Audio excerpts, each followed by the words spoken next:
Thank you for saving me and forgiving me.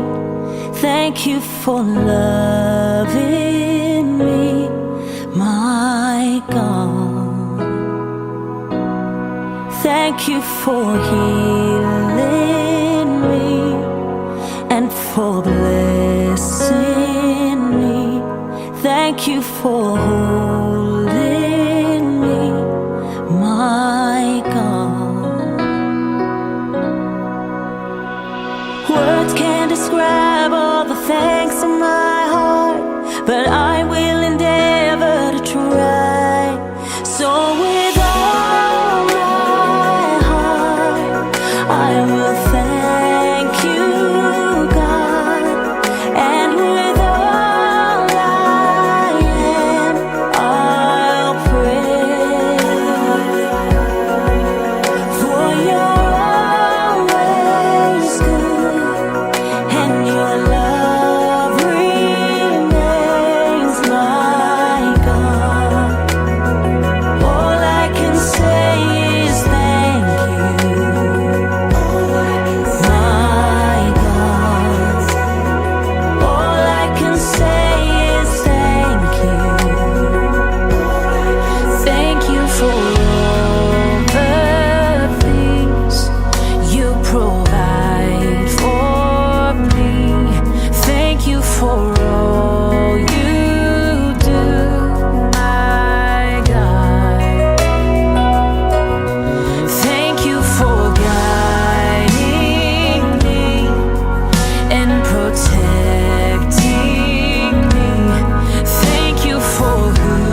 setiap musim hidupku. Tak pernah kau biarkan ku sendiri.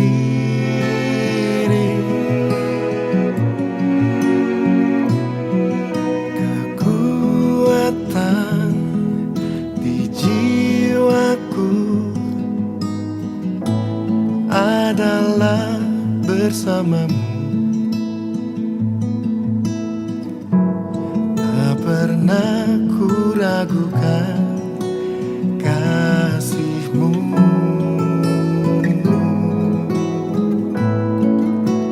Bersamamu Bapa, ku lewati semua perkenananmu yang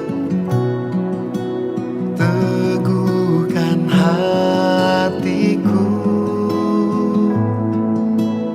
Engkau yang bertindak,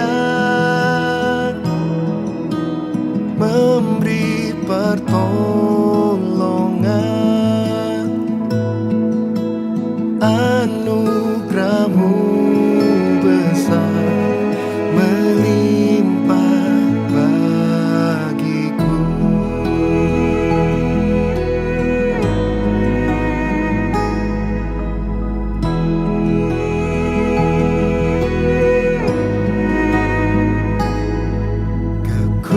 Kekuatan di jiwaku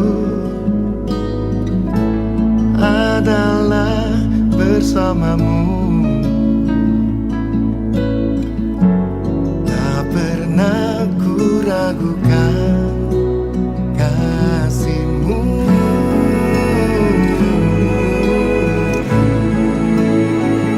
Kasih-Mu, oh, bersamamu Bapa, ku lewat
Gimana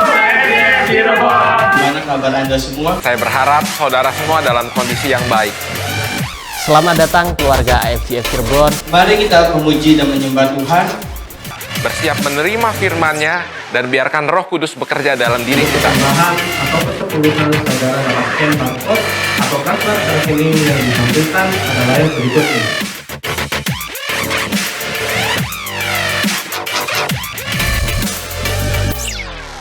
Jangan lupa untuk mengikuti update dan follow media sosial kami di Instagram.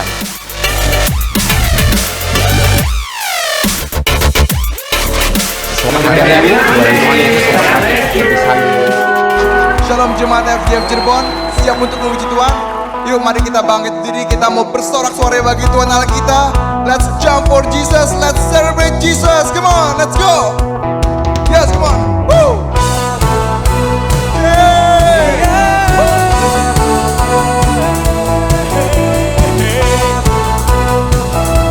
Mari kita bertepuk tangan Tuhan untuk Tuhan Allah kita. Katakan terangmu, terangmu yang telah ubah hidupku. Kau jadikan aku ciptaan baru. Ku angkat tanganku dan memujimu. katakan hidupku. Hidupku tak sama sejak kau ada, dan kini engkaulah pusat segalanya. Kasihmu kan selalu cukup bagiku. Yeah, come on, keagunganmu, Keagunganmu, kedahsyatanmu terpancar dari indahnya dunia. Segala yang ada telah kau ciptakan, karyamu sungguh tiada taranya. Sungguh tiada taranya.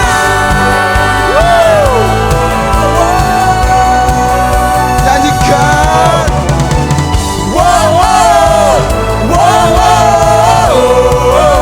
Mulia namamu.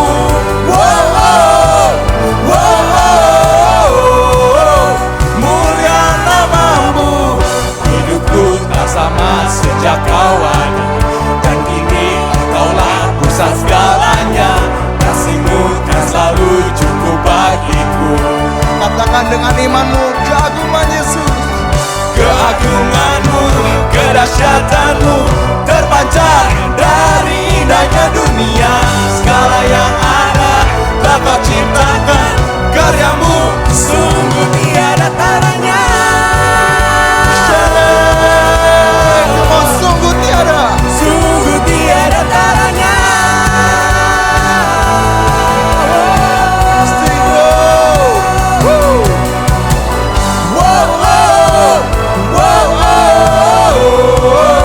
Mulia namamu.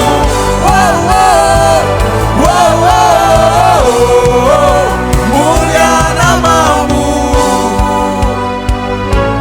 Yang percaya bahwa Tuhan kita, Tuhan yang dahsyat, katakan yeah. Come on, let's sing this song. To God be the glory. To God be the glory for the things He's done. To God be the glory for the things He's done. To God be the glory. Come on, give to God. For the things He's done. To God be the glory for the things He's done. Yeah. Keagunganmu, kedahsyatanmu terpancar dari indahnya dunia. Kami nyatakan Yesus mulia. Segala yang ada, segala yang ada telah kau ciptakan, karyamu sungguh tiada taranya. Kami nyatakan Yesus mulia. Yeay.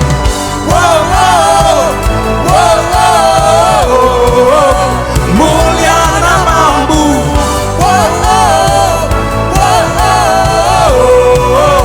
Mulia namamu.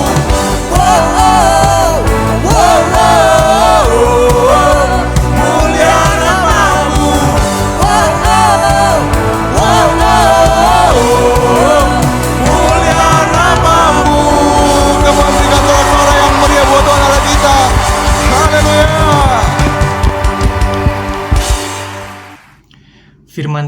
dalam 1 Petrus pasal 5 ayat 10 dan 11 berkata, "Dan Allah sumber segala kasih karunia yang telah memanggil kamu dalam Kristus kepada kemuliaan yang kekal akan melengkapi, meneguhkan, menguatkan dan mengokohkan kamu sesudah kamu menderita seketika lamanya. Ialah yang punya kuasa sampai selama-lamanya. Amin." Marilah saudara-saudara sekalian kita satukan hati dalam doa. Bapa, pada pagi hari ini kami mohon belas kasihan-Mu turun atas bangsa kami Indonesia dan kota kami Cirebon. Kami berdoa agar terjadi pemulihan pada bangsa kami dan kota kami Cirebon. Kami berdoa supaya tidak terjadi lonjakan kasus COVID-19 dan terjadi penurunan kasus COVID-19. Kami juga berdoa Tuhan untuk penderita COVID-19 dimanapun mereka berada. Kiranya Tuhan Engkau yang melawat mereka, Engkau yang menyembuhkan mereka dan menguatkan mereka. Kami juga berdoa untuk tenaga medis dimanapun mereka berada. Kiranya Engkau yang melindungi dan menjaga mereka sehingga mereka tidak terpapar COVID-19. Kami berdoa pada pagi hari ini untuk vaksin yang telah ditemukan. Kiranya Tuhan, Engkau yang menolong pemerintah Indonesia untuk dapat memperoleh vaksin yang cukup untuk penduduk Indonesia. Kami berdoa untuk pendistribusian dan pelaksanaan vaksinasi ke seluruh Indonesia supaya semuanya berjalan dengan lancar, aman, dan berhasil. Kami juga mengucap syukur pada pagi hari ini untuk yang berulang tahun dan merayakan wedding anniversary bulan November. Kiranya berkat Tuhan, damai sejahtera dan sukacita senantiasa menyertai mereka. Kami juga mengucap syukur Tuhan untuk perlindungan-Mu yang nyata atas kami semua anak-anak-Mu. Kami mengucap syukur sebab Engkau adalah Allah Immanuel, Allah yang selalu bersama dengan kami. Hanya di dalam nama Tuhan Yesus Kristus kami berdoa. Amin. Hanya Kau Tuhan di hidupku. Kau berikan hidup yang baru.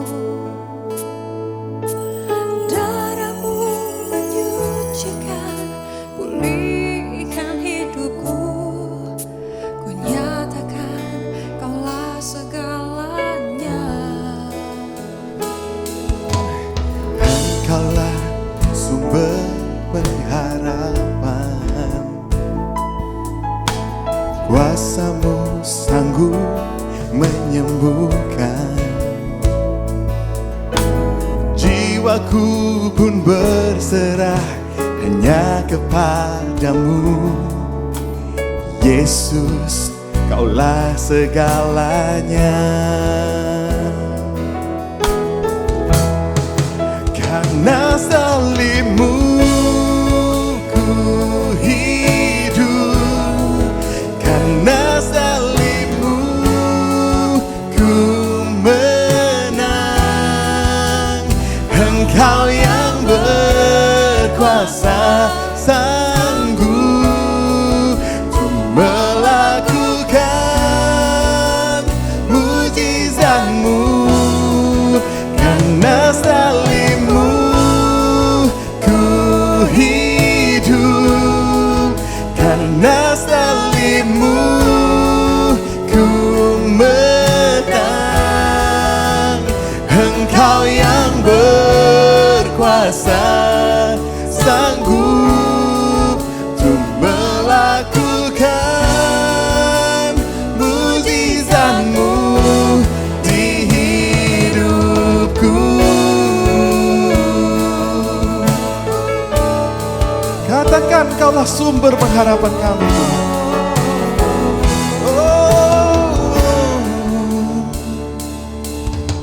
Engkaulah sumber pengharapan, kuasa-Mu sanggup menyembuhkan. Jiwaku pun berserah hanya kepadamu. Yesus, Kaulah segalanya. Karena salib-Mu ku hidup, karena salib-Mu ku menang. Engkau yang berkuasa sanggup untuk melakukan mujizat.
mujizatmu di hidupku.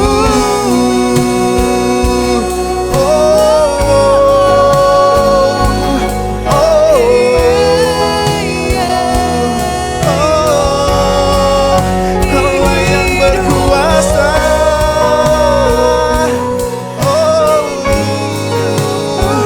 melakukan segala perkara di hidupku.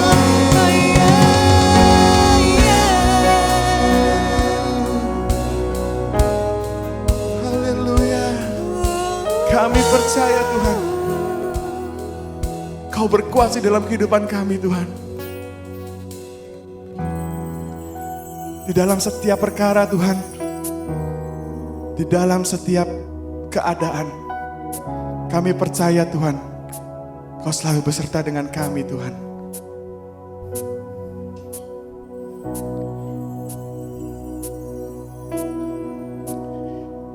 Karena salibmu ku hidup, karena salibmu ku menang.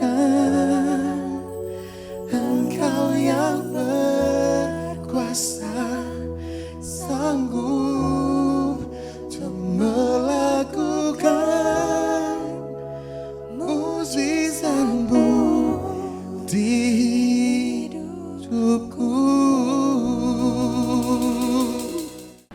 Shalom semuanya, senang sekali bisa bertemu kembali pada hari ini dan di hari Minggu yang luar biasa ini.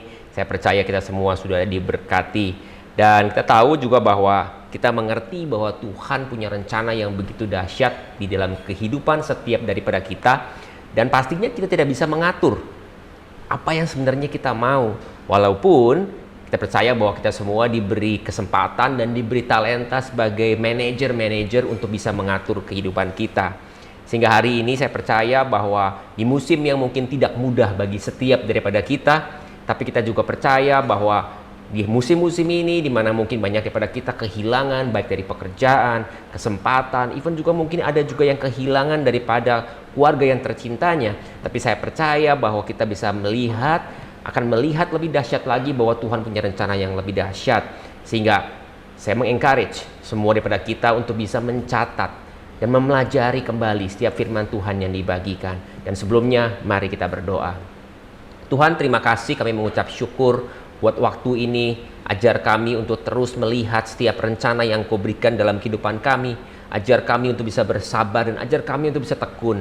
Dan kami percaya bahwa setiap yang sakit telah disembuhkan. Dan kami percaya bahwa setiap yang hilang harapan telah diberi pengharapan yang baru. Ada pertobatan yang untuk bagi hati setiap yang baru juga.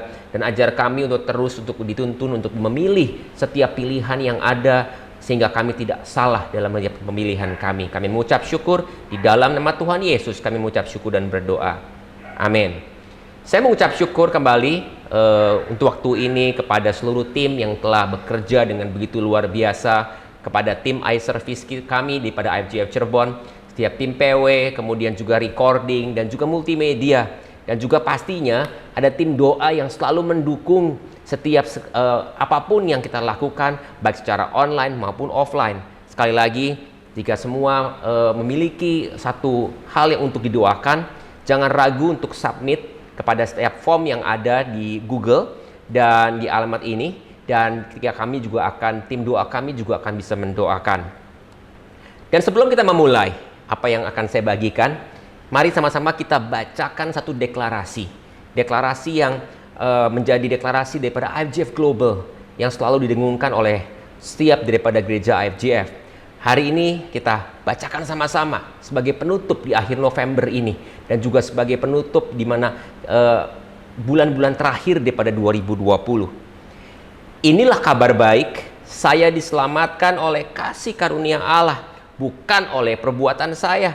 Saya dibenarkan, saya diubahkan, dan saya diberkati di dalam Dia.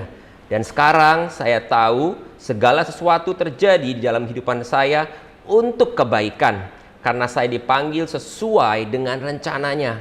Bersama kita hidup untuk kemuliaan Allah. People is our mission, connect with God and make disciple. Saya percaya bahwa apa yang kita katakan, kita bisa meng-encourage orang. Sama-sama ketika kita mendeklarasikan satu deklarasi bersama, kita percaya menjadi berkat buat kita semua. Dan apa yang saya ingin bagikan hari ini, saya beri judul bahwa I choose to enjoy, kurung buka, life, kurung tutup. Di dalam kehidupan kita, kita diberikan pilihan yang begitu banyak. Mungkin kalau di meja makan kita bisa bicara ada sayur atau mungkin steak. Mana yang kita pilih lebih baik? Ada makanan sehat, atau mungkin kita pilih dengan semua yang serba manis, ada cake dan semua. Kalau anak-anak yang pelajar, mungkin kita ditanya apakah lebih baik kita belajar atau nonton film. Mungkin kalau para ibu-ibu nonton film Korea. Atau mungkin juga kita kalau suruh dipilih pilihan, apakah kita tidur-tiduran, malas-malasan, dan harus bekerja. Pastinya kita selalu memilih sesuatu yang untuk kita bisa enjoy. Tapi di dalam Alkitab dikatakan dengan jelas bahwa kita harus memilih antara suatu kenikmatan atau life. Itu bicara kehidupan. Di mana di dalam kitab Ulangan, di situ ditulis dengan kitab yang ditulis untuk diulang kalinya, diuraikan tentang perjanjian yang Allah berikan dan sebagai nasihat yang berhubungan dengan kehidupan kita. Ditulis oleh Musa dengan begitu supaya setiap bangsa Israel ini menjadi bangsa yang taat. Dan kitab ini bersifat seperti wejangan, seperti nasihat. Dan walaupun kejadiannya mencakup hanya 1 bulan ketika bangsa Israel ini ada di dataran berada di dataran Moab saat itu. Dan ketika saat itu Tuhan mulai bersabda dan Tuhan memberikan perintah-perintahnya. Di Ulangan 30 ayat 15 dikatakan bahwa ingatlah, aku menghadapkan kepadamu pada hari ini kehidupan dan keberuntungan, kematian dan kecelakaan. Pilihan telah diberikan oleh Tuhan, dikatakan bahwa ingatlah, aku menghadapkan kepadamu pada hari ini kehidupan dan keberuntungan atau kematian dan kecelakaan. Satu hal yang pilihan yang memang harus kita pilih. Nggak bisa kita mau dua-duanya. Dan saya percaya bahwa kalau disuruh memilih, pastinya kita kepengen kita punya kehidupan dan punya keberuntungan. Ayat 16 dikatakan bahwa karena pada hari ini aku memerintahkan kepadamu untuk mengasihi Tuhan Allahmu dengan hidup menurut jalan yang ditujukannya dan berpegang kepada perintah, ketetapan dan peraturannya dan diberkati oleh Tuhan Allahmu di negeri di mana engkau masuk untuk mendudukinya. Kita bisa lihat bahwa Tuhan mengasihi kita. Dan kemudian ayat 17, tetapi jika hatimu berpaling, engkau dan tidak mau mendengar, bahkan engkau mau disesatkan untuk sujud menyembah kepada Allah lain dan beribadah kepadanya, maka aku memberitakan kepadamu pada hari ini bahwa pastilah kamu akan binasa. Tidak akan lagi lanjut umurmu di tanah kemana engkau pergi menyeberangi sungai Yordan untuk mendudukinya. Jelas sekali Allah mengatakan bahwa walaupun kita sudah bisa mencapai tujuan kita, di mana masuk ke tanah perjanjian, tapi kita tidak taat dan tidak mau mendengar, maka tetap kita akan binasa. Kemudian ayat 19, aku memanggil langit dan bumi menjadi saksi terhadap kamu. Pada hari ini, kepadamu kuhadapkan kehidupan dan kematian, berkat dan kutuk. Pilihlah kehidupan supaya engkau hidup, baik engkau maupun keturunanmu. Jelas sekali bahwa kita harus memilih. Dan saya berharap melalui apa yang saya bagikan hari ini, kita bisa lebih mengerti lagi apa yang kita harus pilih. Karena kehidupan itu bicara tentang pilihan. Life is always about choices. Dan kemudian ada beberapa quote yang saya akan berikan. John Paul Sartre berkata bahwa we are our choices. Kemudian Roy T. Bennett berkata bahwa you can control the behavior of others, but you can always choose how you respond to it. Kemudian Shannon Alder berkata, one of the greatest regrets in life is being what others would want you to be, rather than being yourself. Jelas sekali bahwa memang kita harus memiliki pilihan sendiri. Tidak bisa mengikuti saran daripada orang lain yang akhirnya menjadikan kita seperti orang lain. Tapi kita juga harus mengerti bahwa setiap respon yang kita berikan mengandung setiap konsekuensi. Nah, bicara soal Musa pada kitab Ulangan tadi, kita mungkin harus belajar sedikit tentang siapa Musa, walaupun kita semua sudah mengenal Musa. Suatu bangsa Israel ketika masuk ke tanah Mesir saat itu berjumlah 70 orang. Tapi kita melihat bahwa di dalam kitab Keluaran, saat itu ketika mereka keluar dari tanah Mesir, ada 600.000 orang laki-laki saja yang keluar. Kemudian juga ada wanita dan anak-anak. Berarti begitu jutaan orang terjadi. Sehingga tidak heran saat itu Faro mulai merasa terancam. Sehingga ketika pada zaman Musa lahir, Faro kemudian mengeluarkan satu ketentuan. Dan ketika Musa lahir dari pasangan Lewi, ayahnya bernama Amram dan ibunya bernama Jochebed. Dan saat itu ketika Firaun ketakutan, akhirnya Firaun memberikan ketentuan untuk membunuh setiap bayi laki-laki yang lahir. Tapi ibunya melihat bahwa Musa adalah bayi yang elok, bayi yang begitu cantik pastinya. Dan kemudian saking cantiknya bayi ini, Jochebed akhirnya menyembunyikan Musa selama 3 bulan. Tapi akhirnya Jochebed sadar bahwa tidak mungkin lagi dia bisa menyembunyikan lebih lama. Sehingga akhirnya ada kesempatan di mana Jochebed membuat basket dan kemudian mengapungkan bayi Musa ini di sungai Nil, di mana saat itu sang putri Firaun sedang ingin mandi. Dari jauh Miriam, kakak daripada Musa, mengawasinya. Sehingga ketika akhirnya putri Firaun itu mengambil bayi Musa ini dan akhirnya mengadopsi, Miriam pun campur tangan untuk memberikan nasihat siapa yang menyusui dan semuanya. Di sini kita belajar bahwa Musa diadopsi oleh princess atau seorang daripada keturunan dari Firaun. Dan pastinya Musa kemudian mendapatkan pendidikan yang tertinggi, mendapatkan tutor demi tutor, ilmu yang begitu dahsyat yang Musa dapatkan dibandingkan orang-orang yang di luar daripada keluarga Firaun. Secara garis besar, Musa mendapatkan yang diberikan oleh dunia ini menjadi hal yang luar biasa, yaitu tahta, harta, dan juga wanita. Bicara soal tahta, Musa mendapatkan kekuasaan. Bicara soal harta, Musa bisa mendapatkan harta yang bergelimang di istana, dan juga pastinya wanita. Secara dasar, orang tua daripada Musa, Amram dan Jochebed, berhasil menyelamatkan Musa dari pembunuhan. Dan secara tidak langsung, Amram dan Jochebed juga berhasil menyelamatkan Musa dan memberikan yang terbaik. Satu hal yang dijanjikan bahwa dunia ini, kita kepengen kalau anak kita mendapatkan hal-hal yang terbaik yang dunia ini bisa berikan. Kita mau belajar dari Ibrani 11 ayat 23 sampai 27. Apa sih yang Musa sebenarnya dapatkan? Pada ayat 23 dikatakan bahwa karena iman, maka Musa setelah ia lahir disembunyikan selama 3 bulan oleh orang tuanya. Karena mereka melihat anak itu elok rupanya dan mereka tidak takut akan perintah raja. Jelas sekali bahwa keelokan daripada bayi Musa ini mengalahkan daripada perintah raja bagi kedua orang tuanya, bagi Amram dan bagi Jochebed. Kemudian mereka pun akhirnya tidak patuh dengan perintah kalau harus membunuh. Pastinya tidak ada satu orang tua pun yang mau membunuh anaknya. Kita bisa melihat bahwa mulai daripada iman kedua orang tuanya yang berakhir kepada iman daripada Musa juga. Kemudian ayat 24 dikatakan bahwa karena iman maka Musa setelah dewasa menolak disebut anak putri Firaun. Ternyata iman daripada orang tuanya menurun sehingga akhirnya Musa pun memiliki iman. Dan saat dia beranjak dewasa, dia menolak disebut anak daripada putri Firaun. Sehingga yang pertama adalah kita harus mengenal our own identity. Know your identity. Ketika Musa menolak disebut anak putri dari Firaun, karena Musa tahu dia memiliki identitas yang sebenarnya, bahwa dia adalah keturunan daripada orang Yahudi, dari bangsa Yahudi. Musa tidak melihat bahwa menjadi keturunan Firaun adalah yang terbaik. Walaupun pada mulainya memang itu yang terbaik supaya Musa bisa diselamatkan.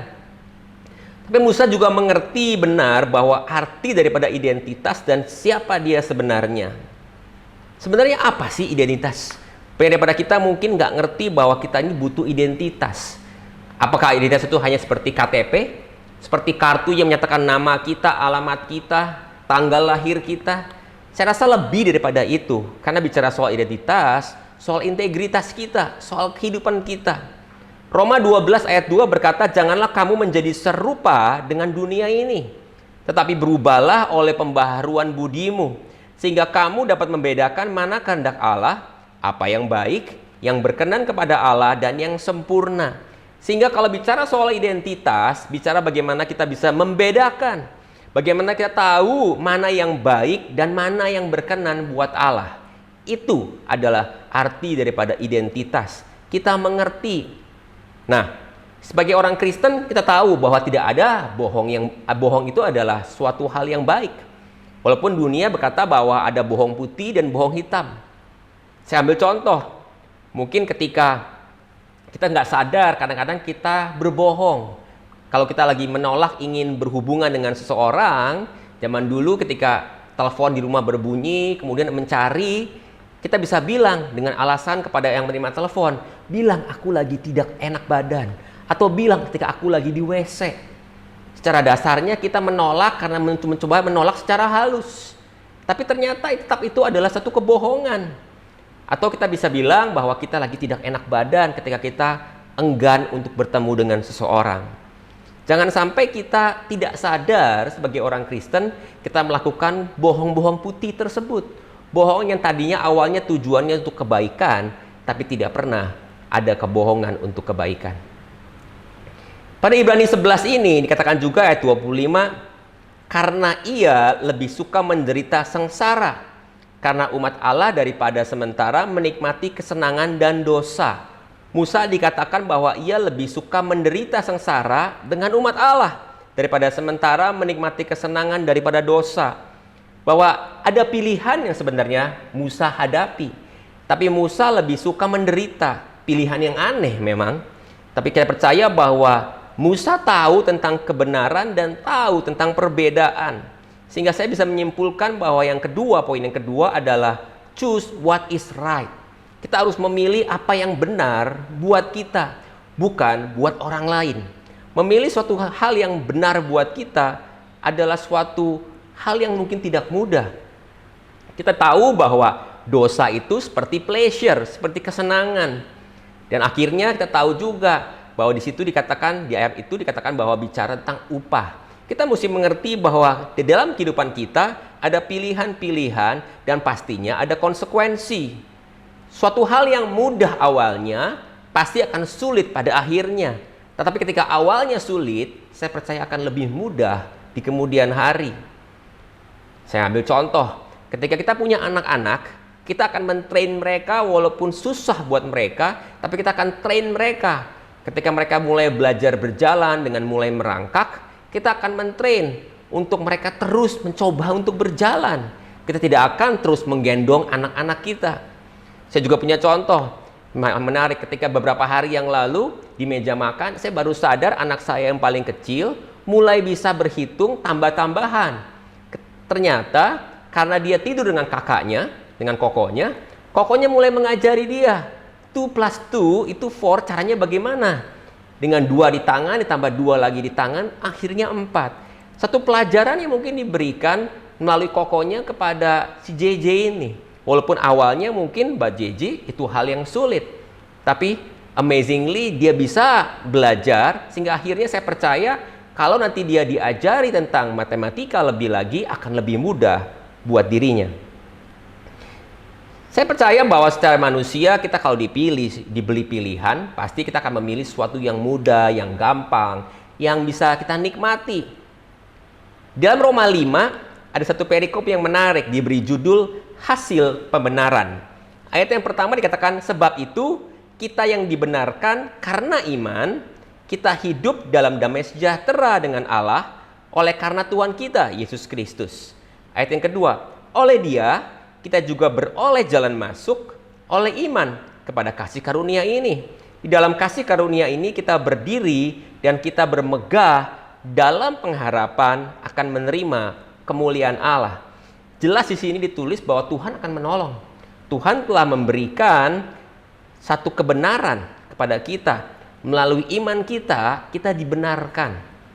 Saya percaya bahwa walaupun sulit pilihan-pilihan yang ada di dalam kehidupan kita, tapi kalau kita menjalankannya dengan iman kepada Tuhan Yesus, kita bisa dibenarkan. Kita dibantu oleh Tuhan. Dan Dia sendiri yang ada dengan kasih karunia-Nya, Dia yang akan berdiri. Sehingga kita pun akan bisa bermegah karena kita telah menerima kemuliaan daripada Allah, yang ujungnya bukan nama kita yang ditinggikan, tapi akan selalu nama Allah yang ditinggikan. Kalau kita lanjut lagi di Ibrani 11 ini, bicara tentang iman daripada Musa. Ayat 26 dikatakan bahwa Musa menganggap penghinaan karena Kristus sebagai kekayaan yang lebih besar daripada semua harta di Mesir. Sebab pandangannya diarahkan kepada upah. Saya percaya walaupun mungkin Musa belum mengenal Yesus, karena saat itu dia masih di perjanjian lama. Tapi kita bisa melihat bahwa Musa tahu kebenaran, sehingga apa yang dia tuju bukan upah yang sementara yang mungkin tahta kerajaan Firaun berikan. Tapi ada harta yang lebih besar yang mungkin Musa sudah perlihat ketika dia menyelamatkan bangsa Israel ini. Sehingga poin yang ketiga yang saya bisa berikan adalah choose what God's value. Di sini kita bisa melihat bahwa kita nggak mencari value yang hanya untuk diri kita sendiri. Kita harus mencari value untuk diri kita yang memang Tuhan tujukan. Kita nggak bisa melihat ataupun membiarkan orang lain yang memberikan pilihan kepada setiap nilai-nilai atau pilihan-pilihan di dalam kehidupan kita. Sehingga penting buat kita untuk terus bisa mengerti akan setiap rencana atau kehidupan kita secara pribadi, panggilan kita, talenta kita, apa yang kita miliki, sehingga akhirnya kita memutuskan semua yang tepat, memilih yang tepat karena nilai-nilai yang kita punya melalui Tuhan yang Tuhan berikan di dalam kehidupan kita. Di dalam Lukas 13 ada satu perikop tentang pintu yang sesak. Di situ bicara soal ketika Yesus ditanyai, kenapa hanya sedikit orang yang diselamatkan? Tapi Yesus kemudian berkata bahwa memang banyak orang yang mencoba untuk masuk, mengetuk, tapi pemilik rumahnya akhirnya menutup pintu itu. Dan walaupun sudah digedor-gedor pintu itu untuk bisa dibukakan, tapi akhirnya tidak dibuka. Kenapa? Karena dasarnya tidak ada pengenalan. Kemudian ada debat bahwa mereka harusnya mengenal. Aku duduk mendengarkan ajaranmu. Aku minum bersama dengan engkau. Tapi kemudian Yesus berkata lagi bahwa memang engkau mungkin makan dan minum bersama dengan aku, tetapi engkau tetap melakukan kejahatan. Jelas sekali di sini bahwa walaupun kita mungkin seolah-olah mengenal dengan Tuhan Yesus, tapi kalau kita tidak berubah dan kita terus hanya melakukan kejahatan di mata Tuhan Yesus, maka kita tidak akan bisa diselamatkan. Pilihan ada di tangan kita. Walaupun kita mengenal siapa Tuhan kita, tapi kalau kita tidak menentukan pilihan-pilihan yang tepat di dalam kehidupan kita, maka kita pun akan binasa. Pilihan dalam kehidupan kita selalu ada di tangan kita. Di sini kita belajar dari Ibrani 11 ini bahwa ayat 24 selalu ada tujuan melawan popularitas. Mana yang lebih penting? Apakah tampil populer atau memenuhi tujuan? Ayat 25 kita bicara tentang panggilan atau kenyamanan. Mana lebih enak? Secara dunia pastinya kenyamanan, di mana duduk hanya di dalam istana daripada Firaun. Ayat 26 bicara soal kedamaian dan kepemilikan. Karena saya percaya saat itu Musa bisa memiliki semua hal karena dia menjadi keturunan salah satu daripada keluarga Firaun. Tapi dia hatinya tidak pernah damai. Dan ayat 27 dikatakan bahwa karena iman, maka ia telah meninggalkan Mesir dengan tidak takut akan murka raja. Ia bertahan sama seperti ia melihat apa yang tidak kelihatan. Jelas di sini bahwa iman melawan ketakutan. Seberapa daripada kita memiliki ketakutan yang begitu dahsyat sehingga kita pun bingung apa yang harus kita lakukan. Di mana posisi kita saat ini? Where we are now? Where is our faith to put on? Apa yang kita mau landaskan iman kita kepada siapa? Kepada siapa kita harus bersandar? Apa yang kita harapkan? Apakah hanya kepada hal duniawi, kepada keuangan, kepada hal-hal yang mungkin terlihat di dunia ini? Dalam bulan November dan Desember ini, kita bicara tentang bagaimana stay in the course. 1 Petrus ayat 2 ayat 9 katakan bahwa tetapi kamulah bangsa yang terpilih, imamat yang rajani, bangsa yang kudus, umat kepunyaan Allah sendiri, supaya kamu memberitakan perbuatan-perbuatan yang besar daripada Dia yang telah memanggil kamu keluar dari kegelapan kepada terangnya yang ajaib. Saya percaya bahwa kita telah dipanggil daripada kegelapan menuju terang, dan kita harus memenuhi setiap panggilan kita. Saya percaya bahwa ketika kita dipanggil, kita harus bisa memenuhi hal itu. Dan saya percaya bahwa ketika kita dipanggil, kita harus bisa menyelesaikan akan hal itu. Saya ingin berdoa bagi 3 poin pagi ini. Yang pertama adalah kepada orang yang mungkin belum percaya dan baru mendengar apa yang saya bagikan dan rindu ingin lebih lagi mengenal Tuhan. Yang kedua adalah bagi orang-orang yang mungkin sudah percaya dan mengalami hal yang waktu-waktu yang susah, yang sulit, musim yang sulit. Dan yang ketiga, kita percaya bahwa memang kita butuh kekuatan untuk bisa sama-sama melewati akan hal ini. Mari kita berdoa. Tuhan, aku percaya bahwa Engkau punya rencana buat kami semua. Engkau punya hal-hal yang luar biasa. Aku berdoa saat ini kepada orang-orang yang mungkin baru mendengar dan baru mengenal Engkau. Dan kami percaya bahwa memang di dalam kehidupan kita ini, di kehidupan kami ini, begitu banyak pilihan yang terjadi. Dan kami percaya bahwa ketika kami memilih Engkau sebagai Tuhan dan Juru Selamat kami percaya bahwa Engkau akan memudahkan, Engkau akan memimpin kami, Engkau memberi bantuan kepada kami. Aku berdoa kepada setiap yang baru mengenal Engkau, waktu-waktu ini biar kiranya Engkau yang bukakan lebih lagi, dan Engkau akan membawa mereka menuju terang-Mu lebih dahsyat lagi. Berdoa kepada kami semua yang telah percaya kepada Engkau dan mengalami musim-musim yang sulit. Kami berdoa biar kiranya Engkau sendiri yang memimpin, Engkau sendiri memberi yang jalan keluar yang terbaik, Engkau memberi kemudahan demi kemudahan. Dan kami percaya bahwa untuk kami semua, Kau berikan kami selalu kekuatan, Kau berikan kami Tuhan lebih ekstra untuk bisa melewati bersama pandemik ini, hal-hal yang mungkin secara dunia katakan sulit, tapi kami percaya bahwa kami bisa melewati ini bersama. Dan tiba saatnya kita akan mengakhiri kebaktian minggu ini, pagi ini. Mari semua kita menerima berkat yang Tuhan akan berikan, dan marilah kita semua mengangkat tangan.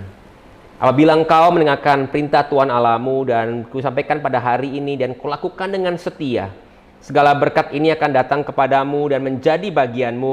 Engkau diberkati ketika engkau di kota dan diberkati ketika engkau di ladang.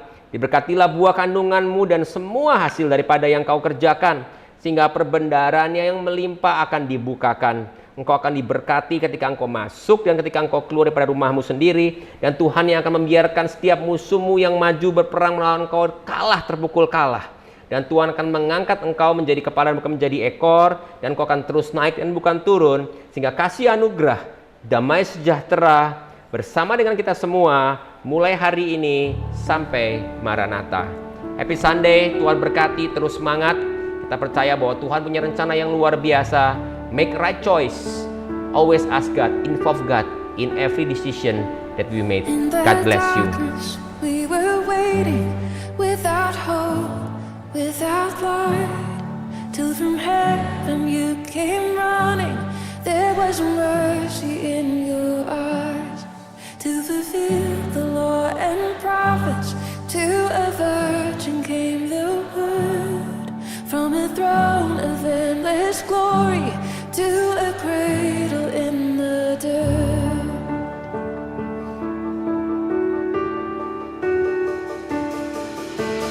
Praise the Father, praise the Son, praise the Spirit,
rose from their tombs, and the angels stood in